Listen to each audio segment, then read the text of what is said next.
তো গাইস দেখতে পাচ্ছ আমরা এখানে ওই ডেজার্ট নিয়ে চলে এসেছি। ধাম করে একটা মুখের পুরো ওয়ান টেপ মেরে দিলাম। ও ভাই, আজকে তো দেখতে পাচ্ছি আমরা হ্যাকার হয়ে গেছি। আচ্ছা যাই হোক, সেকেন্ড রাউন্ডে দেখি একটা ওয়ান টেপ মারতে পারি কিনা। তোমরা সবাই আমার চ্যানেলটিকে সাবস্ক্রাইব করে দিও না ভাই, তোমরা এমন করো কেন? আমার 4 জন মাত্র সাবস্ক্রাইবার, এত ভালো গেম প্লে করি তারপরেও এত বলতে বলতে আরেকটা মেরে দিয়েছি। সবাই আমাকে একটু সাবস্ক্রাইব করবা, একটু লাইক করবা, তা করো না। তোমরা খালি ভিডিওটা দেখো আর টান মেরে ফেলে দাও, লাইক করবা, সমস্যা কি? দেখো আজকে আমাদের গেম প্লেটা দেখো।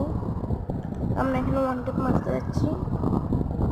ও শর্টগান নিয়ে চলে এসছে। আচ্ছা নো টেনশন, দৌড়াচ্ছি। দেখি